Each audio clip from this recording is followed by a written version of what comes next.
Careful with that arm, Dad, my daughter whispered as I lowered myself into the chair at the head of the dining table.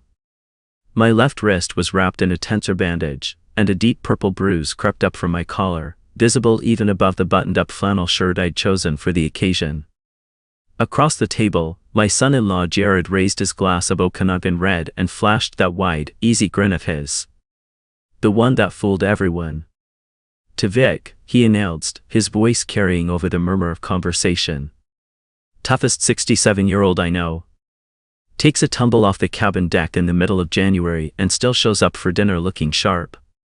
You're built different, old man. He winked at me. Actually winked. My brother Hugh shifted uncomfortably in his seat. Claire's cousin Denise stared at her plate. My daughter sat rigid, her knuckles wide around her fork. I smiled back at Jared. Let him enjoy this moment. Let him believe I was just a banged-up old fool who'd slipped on ice and cracked himself up. Because what Jared didn't know, what nobody at that table knew yet except Claire, was that I hadn't fallen off any deck. And I had every shred of proof I needed to end him. But I'm getting ahead of myself. Let me go back 4 weeks, to the phone call that started everything. My name is Victor Langley.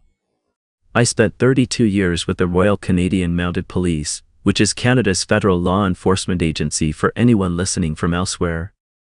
The last 12 of those years, I worked major crimes out of K Division headquarters in Edmonton, Alberta. Homicides, fraud rings, organized crime. I'd stared across interview tables at men who'd done unspeakable things, and I'd learned to read people the way most folks read a menu. After 3 decades of that work, you develop a sense. A radar. You pick up on things that other people miss, the micro-expressions, the half-second pauses, the stories that almost make sense but don't quite fit together. I retired at 62. My wife Rosemary, Rose to everyone who loved her, had been diagnosed with ALS the year before, and I wanted every remaining minute with her. We'd built a good life. A house in St. Albert, just north of Edmonton. A cabin on Lesser Slave Lake, about 3.5 hours northwest. One daughter, Claire, who'd grown into a brilliant woman, a clinical pharmacist at the Royal Alexandra Hospital. Rose died 14 months after the diagnosis. Quick, as these things go. She went in the spring, when the crocuses were just starting to push through the snow in her garden. She would have liked that timing. After Rose passed, the world got very quiet. I rattled around our house, fixed things that didn't need fixing, read books I didn't remember afterward. Claire became my anchor. She called every morning, dropped by twice a week with groceries she pretended were extra, dragged me to Sunday dinners at her place even when I tried to beg off. She'd married Jared Foss about 6 years before Rose died. He was a consultant in the oil and gas sector, or at least that's what he called himself. In practice, he brokered deals between junior exploration companies and investors, taking a cut of everything that moved through his hands. When oil prices were high, Jared lived like a king. Custom suits, a leased BMW, weekend trips to Banff. When prices dropped, which they had been doing steadily for the past 2 years, the lifestyle didn't change, but I suspected the bank account did. I'd never warmed to him. I'll be honest about that. He was the kind of man who'd tell you about his latest deal before asking how you were. Who'd drop the name of a restaurant in Calgary the way another man might mention the weather. Rose had been more diplomatic. She'd smile and nod, and later, in bed, she'd say, "He's trying, Vic. He loves Claire.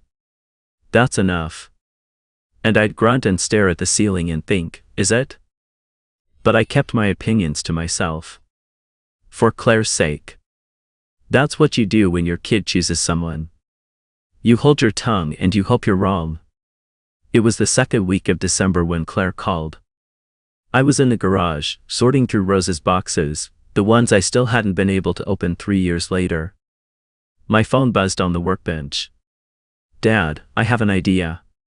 That's usually my cue to worry. She laughed. Jared and I were talking, and we thought it might be nice for the 3 of us to spend a weekend at the cabin. You haven't been up there since Mom passed. It's just been sitting empty. She was right. I hadn't been to Lesser Slave Lake in over 3 years. The cabin was a 2-bedroom A-frame that Rose and I had built in the 90s. We'd spent every summer there, every Thanksgiving, countless weekends. After she died, the thought of walking through that door without her made my chest tight. I don't know, sweetheart. It's January soon. The road up there can be brutal in winter. Jared already checked on the place.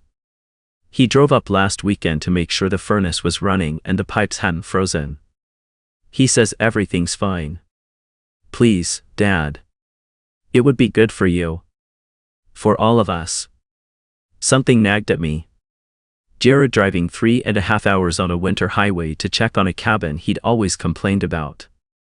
The man couldn't be dragged to Lesser Slave Lake in July, when the fishing was good and the sun didn't set until 10. Now he was making solo trips in December. But Claire sounded hopeful, almost fragile, and I couldn't say no to her. Not since Rose. All right, I said. When? Weekend after next. Jared will pick you up Friday morning. I'll drive up Saturday after my shift. We can do a big dinner Saturday night. I'll make Mom's tourtière. Rose's tourtière. That was playing dirty, and Claire knew it. You've got yourself a deal, sweetheart. Love you, Dad. Love you too, Claire Bear. I hung up and stood there in the garage, surrounded by Rose's boxes, feeling the old unease settle into my gut like cold water. 32 years of police work had taught me to listen to that feeling. But I told myself it was nothing. Grief playing tricks. An old man's paranoia. I was wrong. Friday came in gray and bitter. -28 with the wind chill. I packed a bag, heavy on the wool socks and thermal layers, tucked in my blood pressure medication and the blood thinner I'd been on since the minor heart episode last spring, and waited by the front window. Jared's black Dodge Ram pulled up at 9 sharp. He was alone. Where's Claire? I asked, settling into the passenger seat. The truck smelled like his cologne, something expensive and aggressive. Change of plans. He pulled out of my driveway without checking his mirror. Some kind of staffing emergency at the hospital. A few pharmacists called in sick and they need her to cover. She'll drive up tomorrow morning when her shift ends. Should we wait for her? Nah, she insisted we go ahead. Said she didn't want us sitting around the house all weekend. You know Claire. Always putting everyone else first. There was an edge when he said that last part. A tightness in his jaw. We drove north on Highway 2, then west toward Athabasca before cutting north again toward Slave Lake.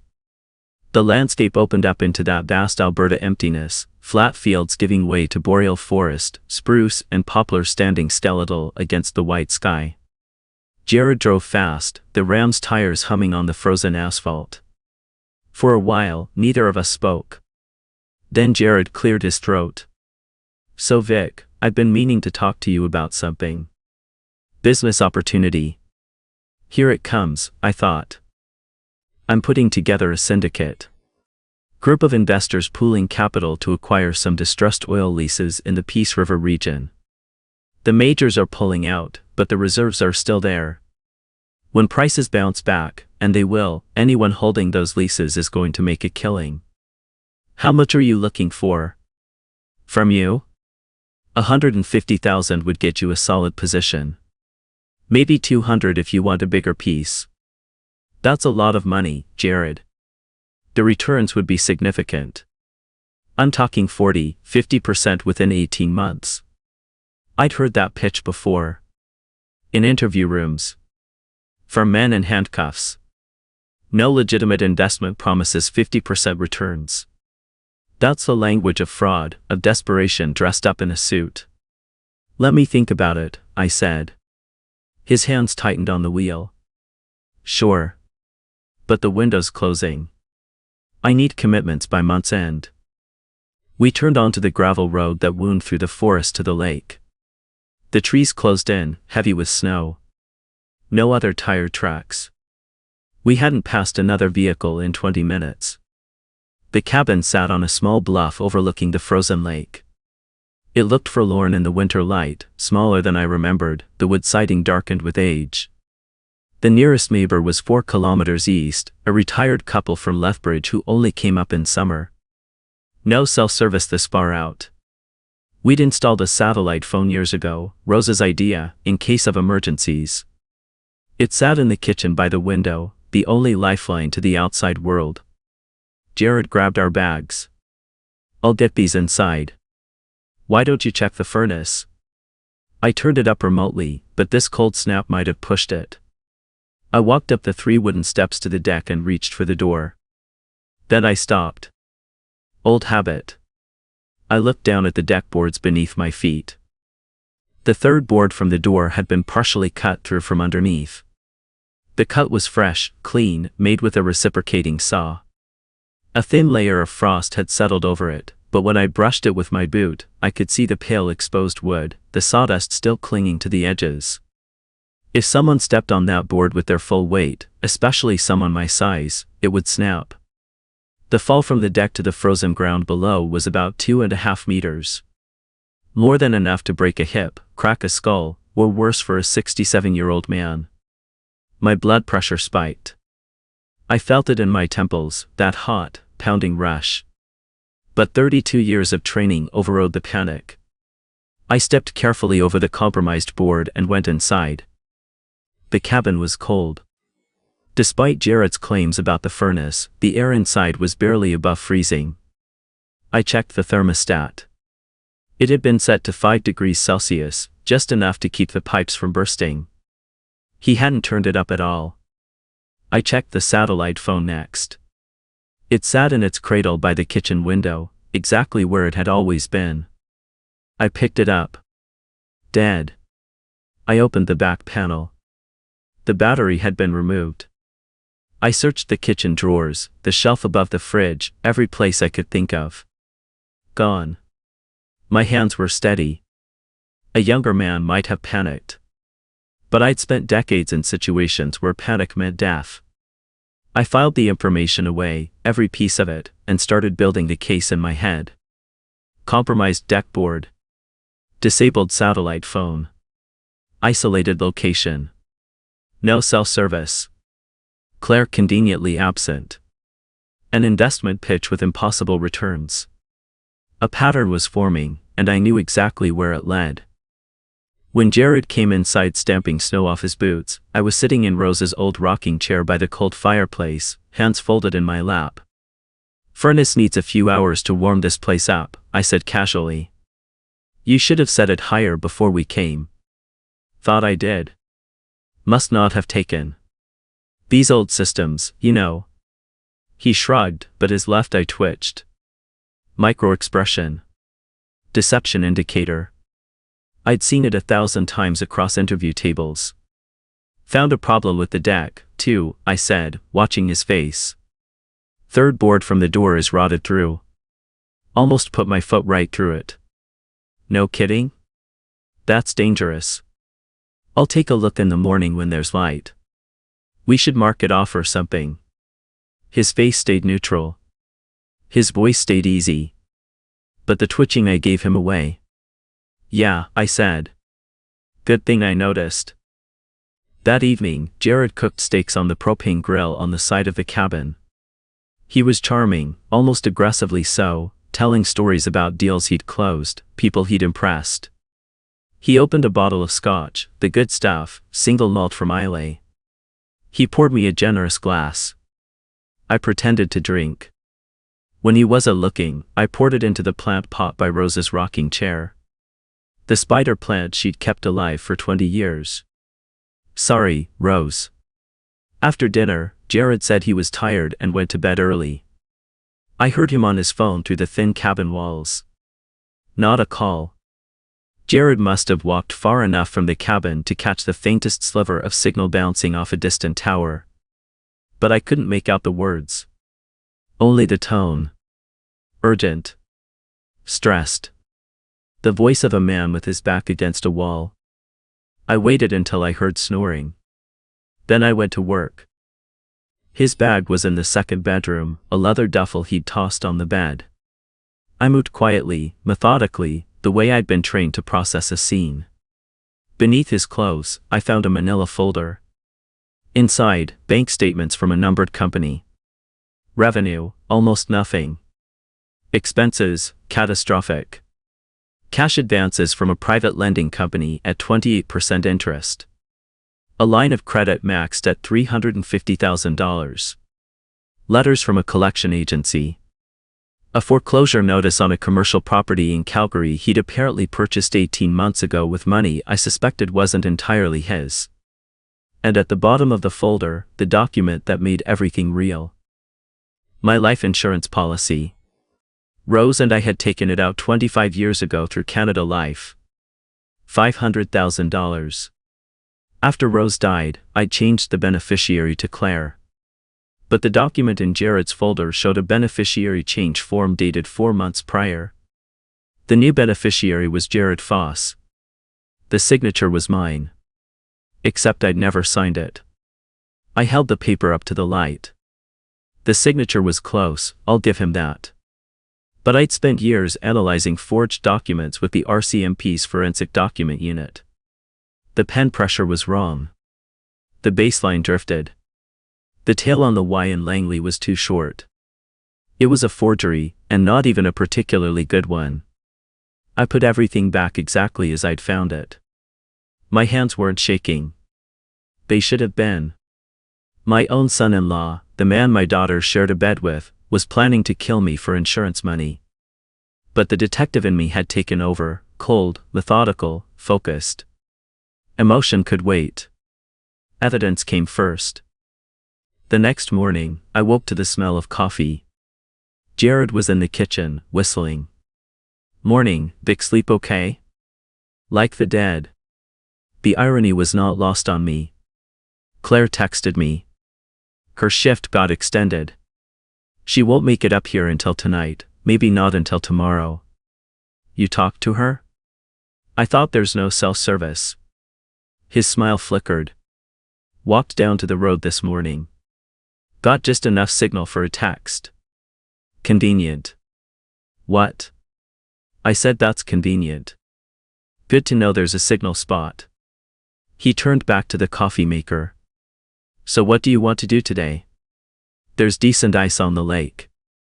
We could drill a few holes, see if the walleye are biting. Ice fishing. On a frozen lake. In -30. With a man who was trying to kill me. The invitation had a dark poetry to it. My back stiff from the drive, I said.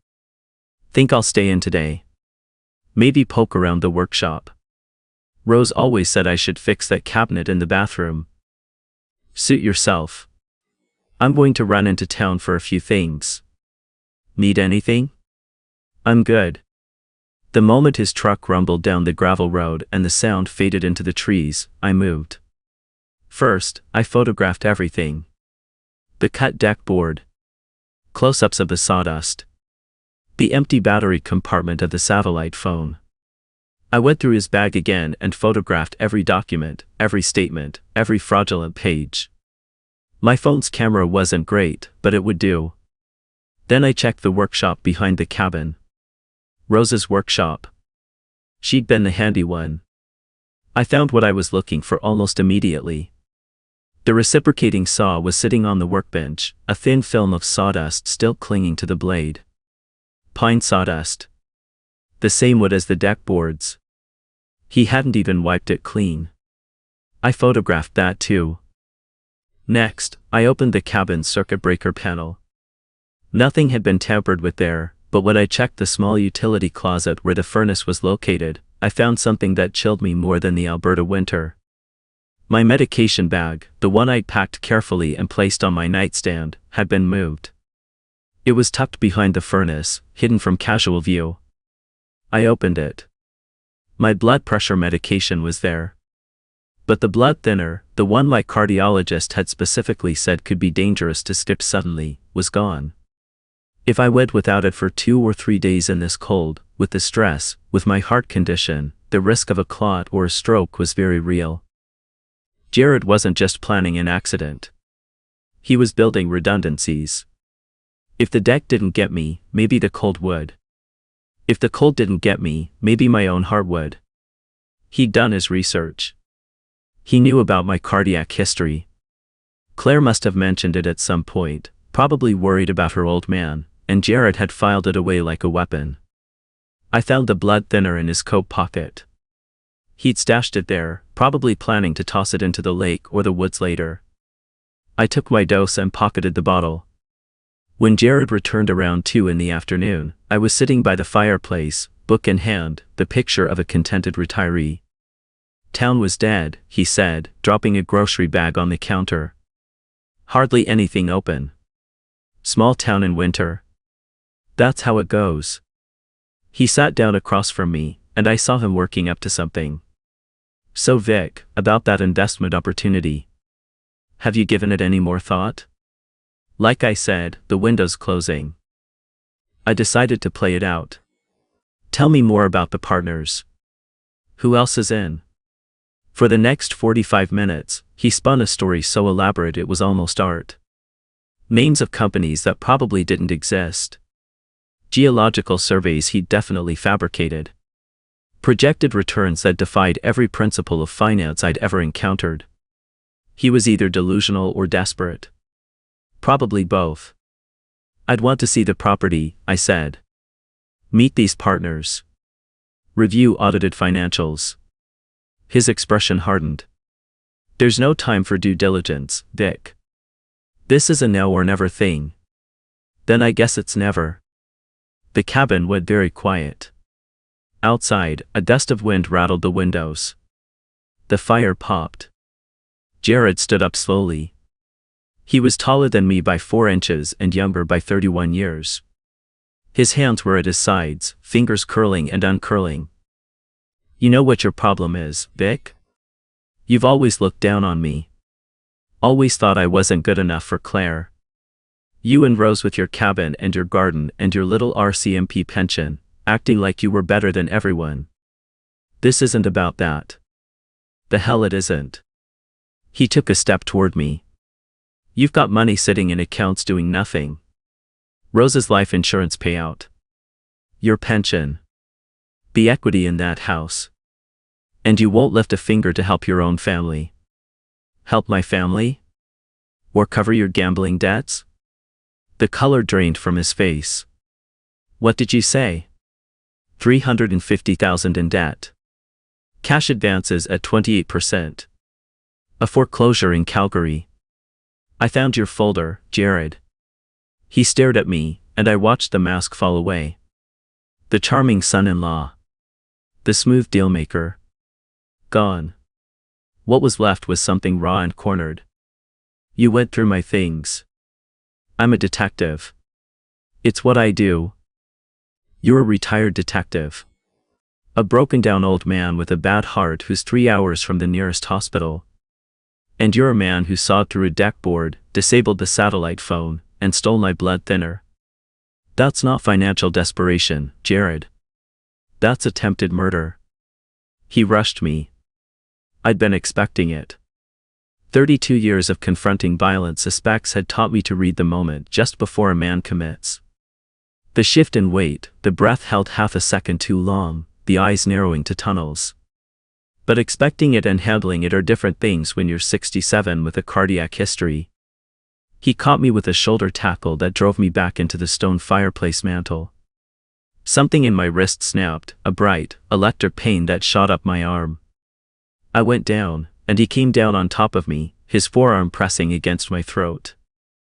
You stupid old man, he hissed, his face inches from mine. You couldn't just take the fall and make it easy. You had to play detective. Black spots bloomed in my vision. His weight was crushing my windpipe. I could feel my pulse hammering in my ears, growing fainter. This was the moment, the one I'd seen 100 times in case files. The moment where the victim either fights or dies. I jabbed my thumb into his left eye. Not hard enough to blind, but hard enough to make him scream and rear back. When his weight shifted, I drove my knee into his midsection and rolled sideways, scrambling on the hardwood floor, my broken wrist howling. Rose's hunting rifle.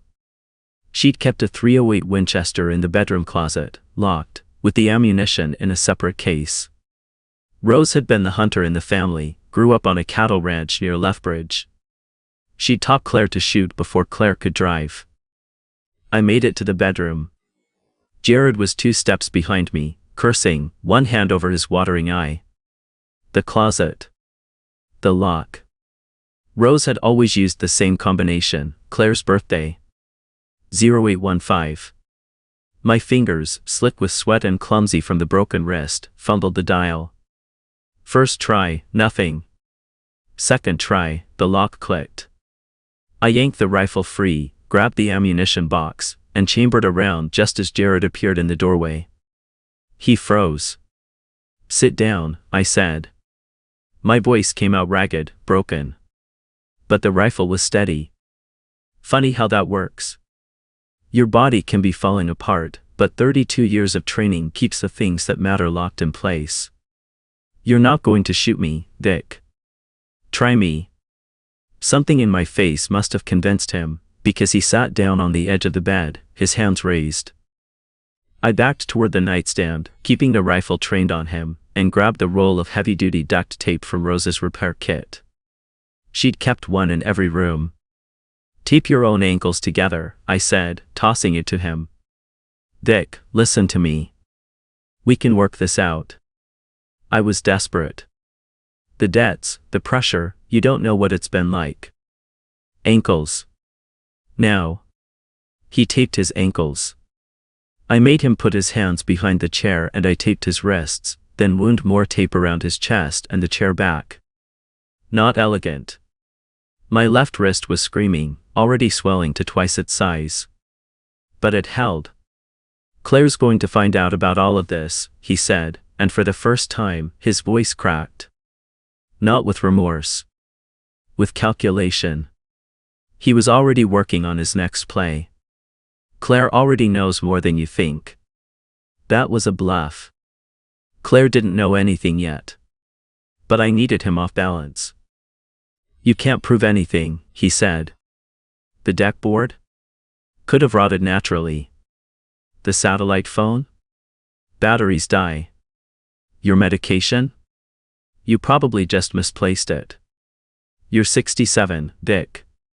Your memory isn't what it was. I have photographs of everything.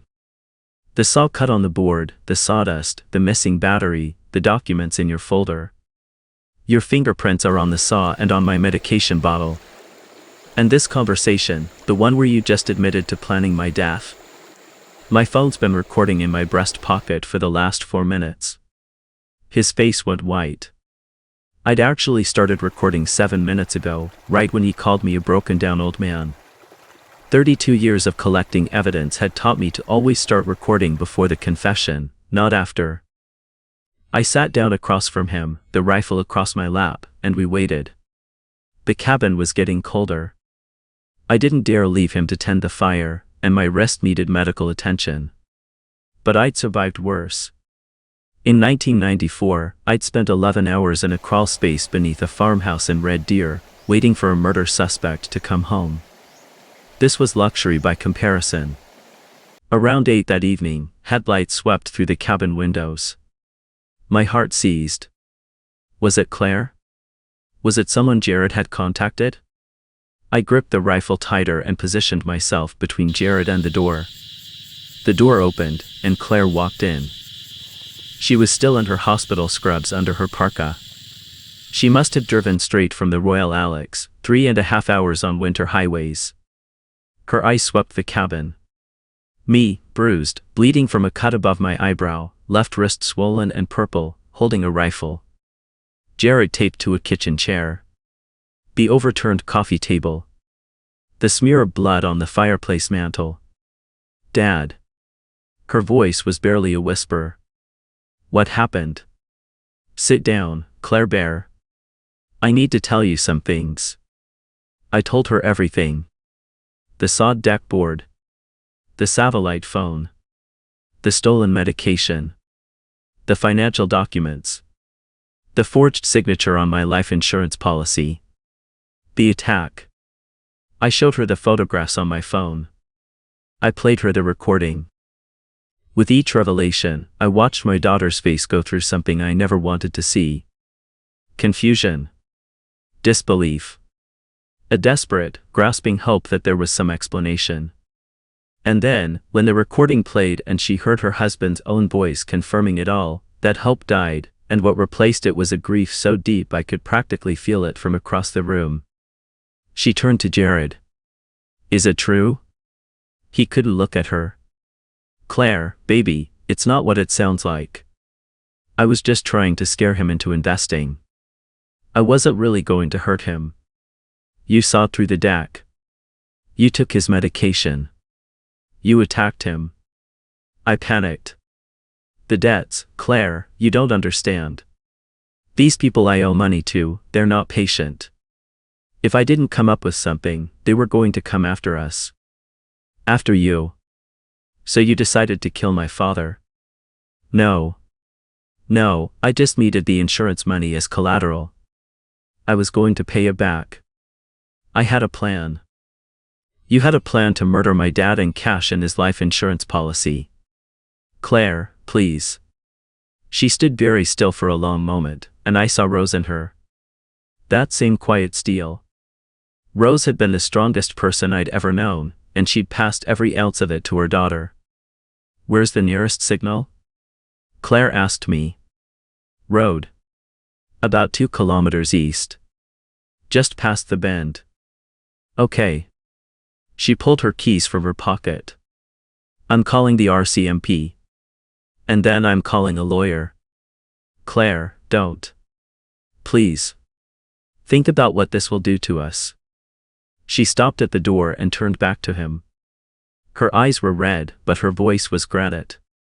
"There is no us, Jared. There hasn't been for a long time. I just didn't want to see it." She drove to the signal spot and made 2 calls. One to the RCMP detachment in Slave Lake. One to my old partner, Staff Sergeant Bill Fenton, who'd retired to Athabasca and still had connections in every detachment north of Edmonton. Within 90 minutes, 2 RCMP cruisers pulled up to the cabin. Constables Davidson and Muir. They were thorough, professional, exactly the kind of officers who make you proud of the service you gave. They took my statement, documented my injuries, cataloged Jared's bag and its contents, and photographed the deck board, the satellite phone, and the saw. Jared was arrested and read his rights. He was transported to the Slave Lake detachment and charged with attempted murder, assault causing bodily harm, fraud, and forgery. Claire drove me to the hospital in Slave Lake. Broken wrist, confirmed by X-ray. Severe contusions to my throat and chest. Ligature marks consistent with strangulation. The doctor, a young woman who reminded me of Claire, was gentle but direct. "You're lucky, Mr. Langley. Another few seconds of pressure on that carotid artery and we'd be having a very different conversation." Which brings me back to the dinner table. 4 weeks later. My wrist still in a brace. The bruising on my neck fading from purple to that sickly yellow-green that somehow looks worse than the original injury. It was a Sunday dinner at my house in St. Albert. I'd insisted on hosting. Claire needed something normal, something anchored. My brother Hugh was there with his wife Wendy. Claire's cousin Denise and her husband Marco. And Jared. Because Jared was out on bail. His lawyer, some slick criminal defense attorney from Calgary, had argued that Jared was not a flight risk and had strong ties to the community. The judge had set conditions. No contact with me except in the presence of Claire. No leaving the province. Surrender of passport. Claire had asked me if Jared could come to dinner. I'd argued against it. Loudly. For an hour. But she'd said something that stopped me cold. "I need to close this chapter, Dad. I need to look at him in our family's house, surrounded by people who love me, and say goodbye. Not in a courtroom. Not through lawyers. Face to face." I understood that. I'd spent decades watching victims reclaim their power. Sometimes the courtroom isn't enough. Sometimes you need to stand in the same room as the person who tried to destroy you and let them see that you're still standing. So I'd agreed. And now here we were. Jared made his toast. The table went quiet. I set down my fork. Interesting toast, Jared, I said. You left out a few details, though. Like the part where you sawed through the deck board and waited for me to step on it. Or the part where you disabled the satellite phone so I couldn't call for help. Or the part where you stole my blood thinner, hoping my heart would do the job for you. Or the part where, when none of that worked fast enough, you put your forearm across my throat and tried to choke the life out of me. The silence was absolute. Hugh's fork was suspended halfway to his mouth. Wendy had gone pale. Denise was gripping Marco's arm. Jared's smile died. Vic, this isn't the time or place. No? When is the time? When you're in court pleading it down to assault? When your lawyer argues that the old man exaggerated? That the deck board was rotted, not cut? That the satellite phone battery just happened to go missing? I reached into my shirt pocket and pulled out my phone. You want to know what attempted murder sounds like? Because I have a recording. Want me to play it for everyone? Don't. I looked around the table. For weeks ago, this man lured me to the cabin under the pretense of a family weekend. He arranged for Claire to be absent. He sabotaged the deck, disabled our only communication, and stole medication I need to prevent a potentially fatal blood clot. When I confronted him with the evidence, he attacked me. He broke my wrist against the fireplace mantel. He pinned me to the floor and crushed my windpipe until I nearly lost consciousness. I pulled down the collar of my shirt, revealing the faded but still visible ligature marks on my throat. He also forged my signature on my life insurance policy, changing the beneficiary from Claire to himself. $500,000. That's what my life was worth to him. Jared stood up so abruptly his chair toppled backward. You're trying to turn everyone against me. This is a family matter. It should stay in the family. You lost the right to call us family when you sawed through that deck board. Claire spoke then. Quietly. Everyone turned to her. The divorce papers were filed last week. My lawyer says given the criminal charges, the division of assets will be straightforward. The house is in both our names, but the equity is primarily from my income and Dad's help with the down payment. Jared's name is coming off everything. Claire, you can't do this. I love you. I made a mistake. A mistake is forgetting an anniversary. A mistake is bouncing a check. You tried to murder my father for insurance money. That's not a mistake, Jared. That's a choice. He looked around the table one more time. Hugh stared at him with undisguised contempt. Wendy was crying softly. Denise was already on her phone, probably texting the rest of the family. You're all going to regret this, Jared said.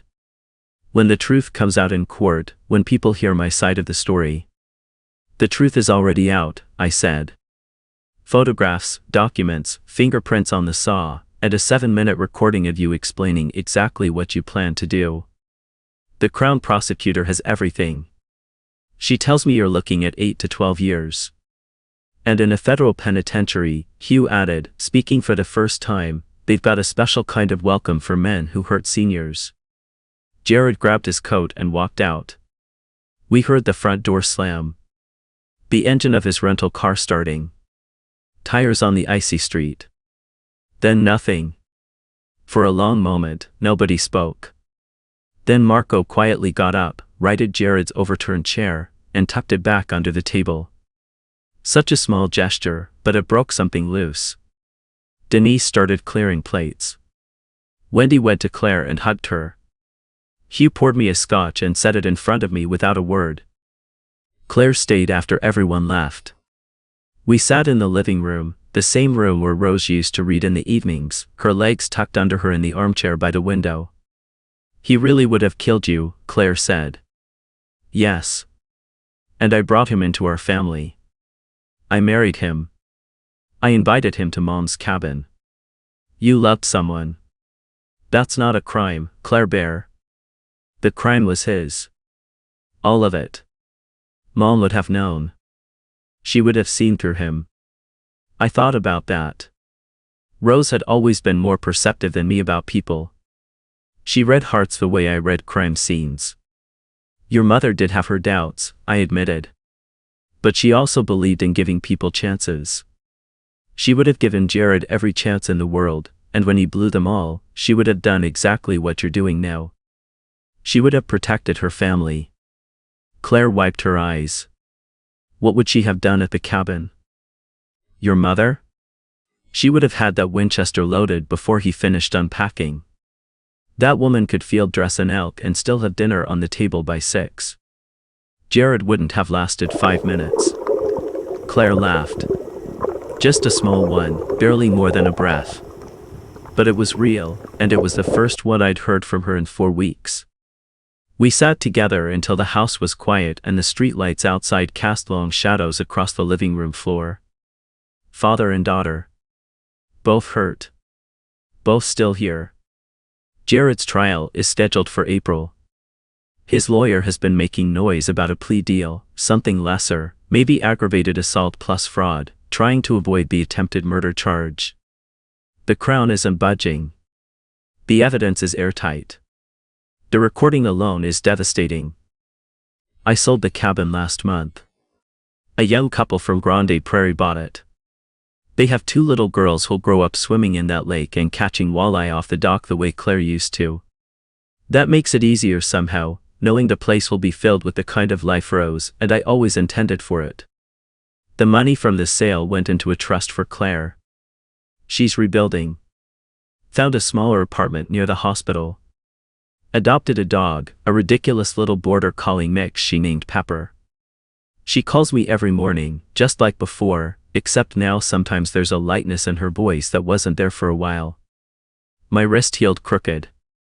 The doctor says it'll probably always ache in the cold, which in Alberta means about 7 months of the year. But I can still hold a coffee mug, still turn the pages of a book, still shake a hand firmly enough to mean it. At 67, you learn to be grateful for what still works. I started volunteering at the Strathcona Community League, teaching a safety awareness class for seniors. I call it Trust Your Gut. We talk about recognizing manipulation, protecting financial independence, and yes, basic self-defense. I tell them what I tell everyone now. Age is not a weakness. It's an accumulation. Every year you've lived is a year of learning, of pattern recognition, of knowing when something isn't right. Your instincts don't dull with age. They sharpen. But only if you listen to them. Jared thought he could outsmart a man who'd spent 3 decades catching criminals. He thought age had made me slow, careless, easy to fool. He thought a sawed board and a stolen pill bottle would be enough to end a life that had survived things he couldn't begin to imagine. He was wrong. And the irony that still keeps me up some nights isn't the betrayal or the violence or even the cold mathematics of a man weighing his father-in-law's life against a $500,000 insurance payout. The irony is that if Jared had simply been honest, if he'd sat me down and said, "Vic, I'm drowning, I have a gambling problem, I need help," I would have helped him. Not with money, probably, but with the kind of support that actually saves a life. Treatment. Counseling. A plan. Because that's what family does. But he didn't ask for help. He chose murder instead. And now he'll have 8 to 12 years in a federal institution to think about that choice. 8 to 12 years of cafeteria food and concrete walls and the quiet, relentless knowledge that he tried to kill an old man and the old man won. Some nights I sit in Rose's armchair by the window, the one Claire can't bring herself to move, and I think about those seconds on the cabin floor. Jared's weight on my chest. His forearm on my throat. The black edges of my vision closing in like a camera iris. And I hear Rose's voice, clear as the day I married her, saying what she always said when I was being dramatic. "Get up, Vic. You're not done yet." So I got up. And I'm not done yet. Not by a long shot. I've got a crooked wrist, a class full of seniors who are learning to trust their guts, a daughter who's finding her way back to daylight, and a border collie named Pepper who has decided that my shoes are her personal enemies. Jared Foss thought he could teach me a lesson about being old and in the way. Instead, he learned what about underestimating a man who spent 32 years making sure people like him ended up exactly where he's headed. That's not revenge. That's just the natural order of things. You try to kill a retired detective, the detective catches you. Simple as that. And if you're listening to this thinking it could never happen to you, that your family is different, that the people you trust would never turn on you, I hope you're right. I truly do. But keep your eyes open anyway. Trust the feeling in your gut when something doesn't add up. And if the worst does happen, remember what a 67-year-old man with a broken wrist and a bad heart proved on a frozen lake in northern Alberta. You're never too old to fight back. You just have to be smart about it.